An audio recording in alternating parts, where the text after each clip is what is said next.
दोस्तों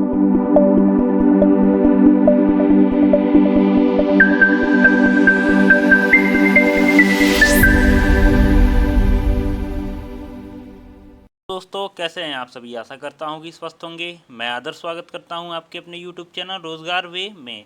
दोस्तों आज हम लेकर आए हैं आपके लिए टॉप 20 महत्वपूर्ण करंट अफेयर्स का पहला वीडियो, जो कि आपकी किसी भी परीक्षा के लिए बहुत ही महत्वपूर्ण है। खासकर SSC GD और SSC CHSL एवं दिल्ली पुलिस जैसे परीक्षाओं में इनमें से प्रश्न आना निश्चित है। यह सभी प्रश्न गत वर्ष एवं वर्तमान को ध्यान में रखकर बनाए गए हैं और सभी प्रश्न वन लाइनर हैं। तो चलिए दोस्तों बिना कोई देरी किए शुरू करते हैं। दोस्तों पहला प्रश्न है, निम्नलिखित में से कौन सा राज्य भारत का पहला LPG युक्त धुआं मुक्त राज्य बन गया है। LPG युक्त धुआं मुक्त दोस्तों हिमाचल प्रदेश। सही उत्तर इसका है हिमाचल प्रदेश। हिमाचल प्रदेश राज्य भारत का पहला ऐसा राज्य है जो कि LPG युक्त एवं धुआं मुक्त राज्य बन गया है। हिमाचल प्रदेश में दोस्तों केंद्र सरकार की उज्ज्वला और प्रदेश सरकार की गृहिणी सुविधा योजना की बदौलत हिमाचल प्रदेश भारत का पहला LPG युक्त और धुआं मुक्त राज्य बन गया है। दोस्तों आप ध्यान देंगे, यह केंद्र सरकार की उज्ज्वला योजना एवं हिमाचल प्रदेश में दोस्तों कौन सी है, गृहिणी योजना। गृहिणी योजना के तहत यह दोस्तों LPG युक्त एवं धुआं मुक्त राज्य बन गया है। अगले प्रश्न की तरफ बढ़े हम। तो अगला प्रश्न है, 2 जनवरी 2022 में किस भारतीय टाइगर रिजर्व को T+2 वैश्विक पुरस्कार से सम्मानित किया गया।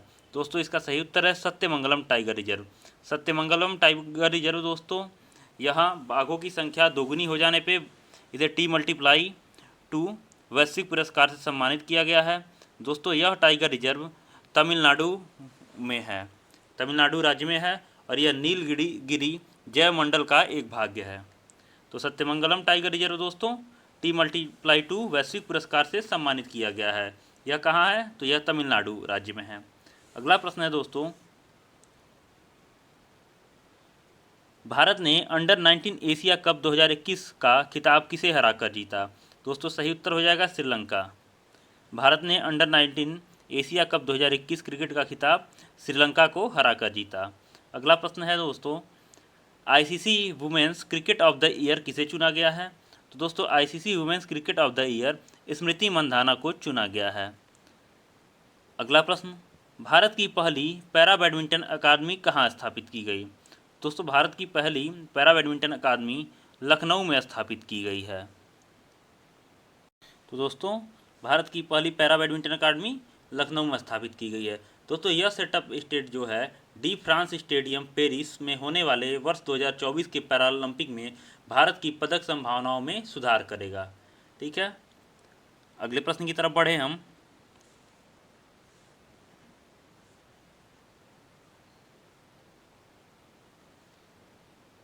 अगला प्रश्न है हमारा, उत्तर प्रदेश सरकार ने मैनपुरी स्कूल का नाम किसके नाम पर रखने की घोषणा की है। तो दोस्तों मैनपुरी स्कूल का नाम जनरल बिपिन रावत के नाम पर रखने की घोषणा की है उत्तर प्रदेश सरकार ने। हमारे प्रथम chief of defence staff general Bipin Rawat को श्रद्धांजलि अर्पित करते हुए उत्तर प्रदेश के मुख्यमंत्री योगी आदित्यनाथ ने दोस्तों मैनपुरी जनपद में स्थित सैनिक स्कूल का नाम जनरल बिपिन रावत सैनिक स्कूल करने की घोषणा की है। ठीक है दोस्तों, प्रधान रक्षा अध्यक्ष जनरल बिपिन रावत और उनकी पत्नी मधुलिका रावत और 12 सेना के अन्य अधिकारी गत 8 दिसंबर 2021 को तमिलनाडु में दोस्तों कुन्नूर के पास हुई हेलीकॉप्टर दुर्घटना में शहीद हो गए थे। इसी वजह से उन्हें श्रद्धांजलि अर्पित के रूप में मैनपुरी स्थित स्कूल का नाम दोस्तों जनरल बिपिन रावत जी के नाम पर रखने की घोषणा की है। ठीक है, तो दोस्तों जनरल बिपिन रावत ये हमारे देश के पहले CDS थे। अगले प्रश्न की तरफ बढ़े हम।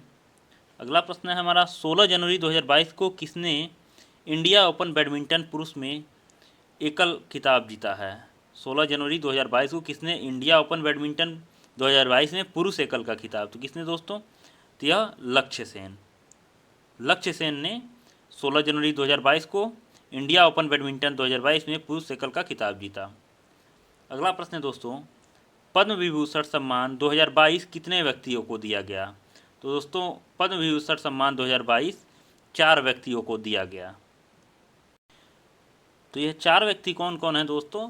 तो 4 व्यक्ति हैं। पहले वो हमारे CDS जनरल बिपिन रावत, उनको मरणोपरांत दिया गया। दूसरे राधे श्याम खेमका, इन्हें भी मरणोपरांत। तीसरा कल्याण सिंह, इन्हें भी मरणोपरांत। और चौथा दोस्तों प्रभा अन्ने।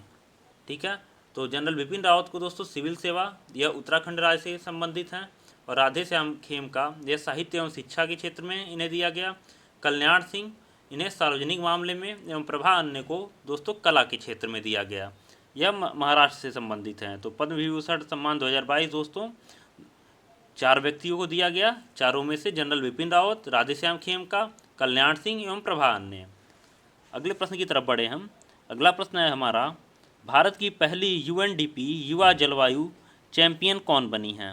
दोस्तों इसका सही उत्तर है प्राजक्ता कोली। भारत की पहली UNDP युवा जलवायु चैंपियन प्राजक्ता कोली बनी है। अगला प्रश्न है, जल्लीकट्टू बैल प्रतियोगिता का संबंध किस राज्य से है? दोस्तों जल्लीकट्टू यह एक बैलों की रेस होती है, दौड़। यह प्रतियोगिता तमिलनाडु से संबंधित है। यह तमिलनाडु राज्य में होता है। अगला प्रश्न है दोस्तों, कंबाला का संबंध, ये टाइपिंग से संबंध होगा। कंबाला का संबंध किस राज्य से है? दोस्तों कंबाला का संबंध कर्नाटक से है। कंबाला का संबंध दोस्तों कर्नाटक राज्य से है। कंबाला में दोस्तों यह भैंसा दौड़ होता है, भैंसों की दौड़ होती है। आपने हाल ही फिलहाल में आई थी एक फिल्म, वो क्या नाम था उसका, कांतारा। हाँ, एक फिल्म आई थी जिसे ऑस्कर के लिए भी नामित किया गया है, कांतारा। उसमें शुरुआत में आप देखे होंगे कि भैंसों की दौड़ होती है, जो अभिनेता होते हैं भैंसों की दौड़, तो वही दोस्तों वही कंबाला है। तो कंबाला का संबंध दोस्तों कर्नाटक से है, कर्नाटक राज्य से। अगले प्रश्न की तरफ बढ़े हम। यह दोस्तों यह भैंसों की दौड़ होती है कंबाला में, और जल्लीकट्टू में दोस्तों यह बैलों की रेस होती है, बैलों की दौड़। अगले प्रश्न की तरफ बढ़े हम।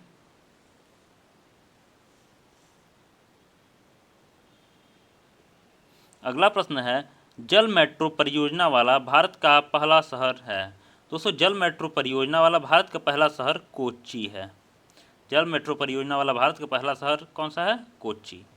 अगले प्रश्न की तरफ बढ़े हम। तो अगला प्रश्न है, भारत निर्मित ब्रह्मोस मिसाइल खरीदने के लिए भारत के साथ 375 मिलियन अमेरिकी डॉलर का अनुबंध किस देश ने किया? तो दोस्तों भारत में निर्मित हमारा ब्रह्मोस मिसाइल को खरीदने के लिए 375 मिलियन अमेरिकी डॉलर का अनुबंध फिलीपींस ने किया। किसने दोस्तों? फिलीपींस। आप ध्यान देंगे, कितने मिलियन? 375 मिलियन अमेरिकी डॉलर का अनुबंध हुआ है फिलीपींस से। वह मिसाइल हम ब्रह्मोस को खरीदने के लिए अनुबंध किया। अगले प्रश्न की तरफ बढ़े हम। तो अगला प्रश्न है, भारत का पहला नैपकिन मुक्त गांव घोषित किया गया। कौन सा दोस्तों? तो यह कुमलंगी, केरल।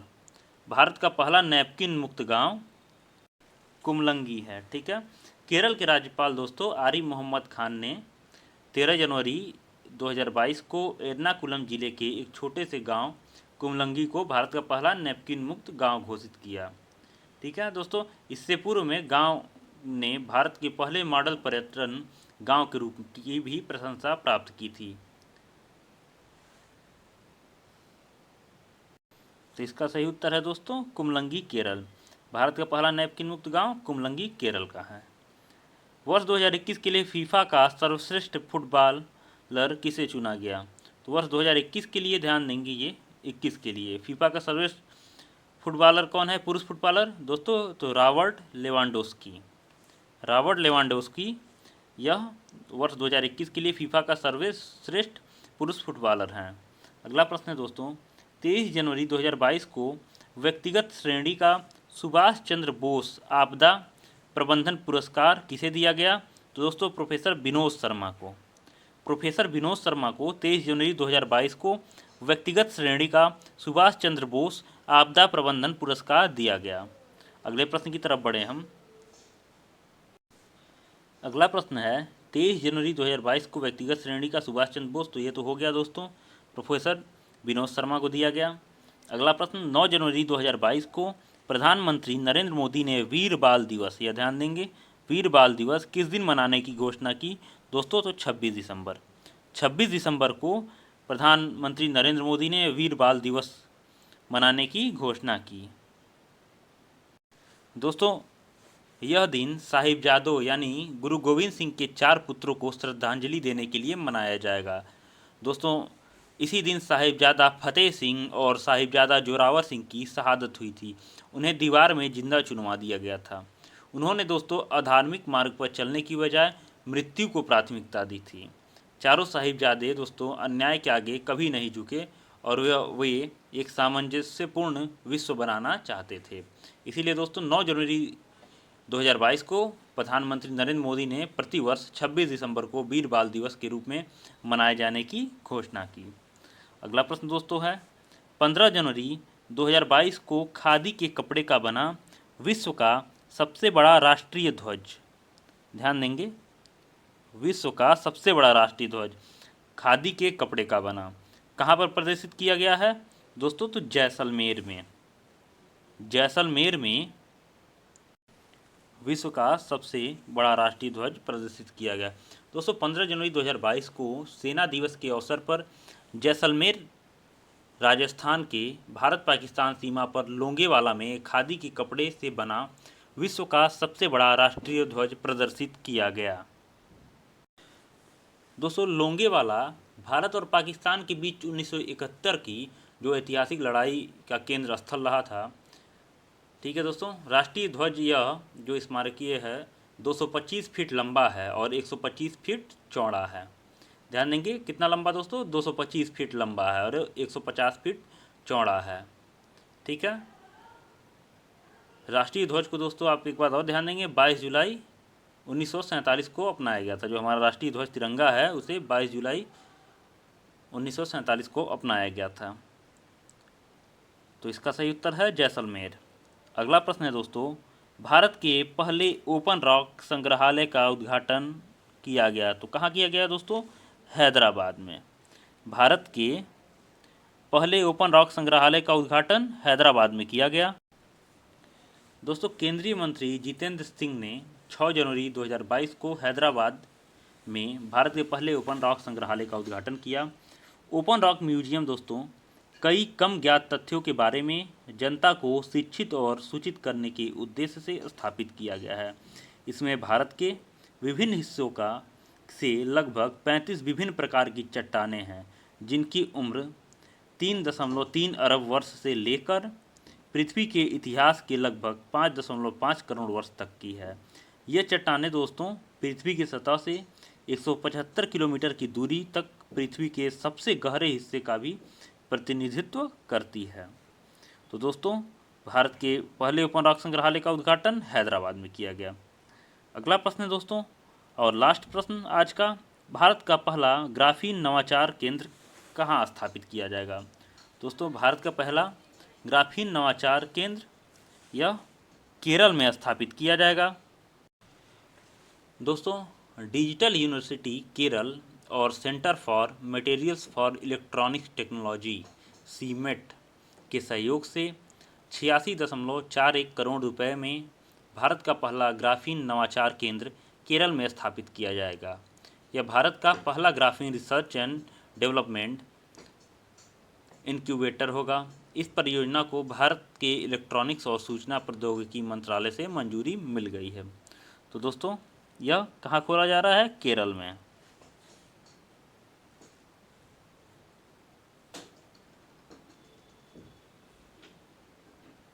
तो दोस्तों इसी तरह आज के 20 महत्वपूर्ण करंट अफेयर पूरे हुए। यह क्रम दोस्तों आपके परीक्षा तक जारी रहेगा। यह अति महत्वपूर्ण सीरीज है जो कि आपकी परीक्षा में आना यहाँ से प्रश्न दोस्तों निश्चित है। तो यह हमारे द्वारा किया गया प्रयास आपको कैसा लगा यह कमेंट बॉक्स में अवश्य बताएं और वीडियो पसंद आए तो ज़्यादा से ज़्यादा लाइक शेयर और सब्सक्राइब करें। मिलते हैं दोस्तों अगले नए वीडियो में, तब तक के लिए नमस्कार, धन्यवाद।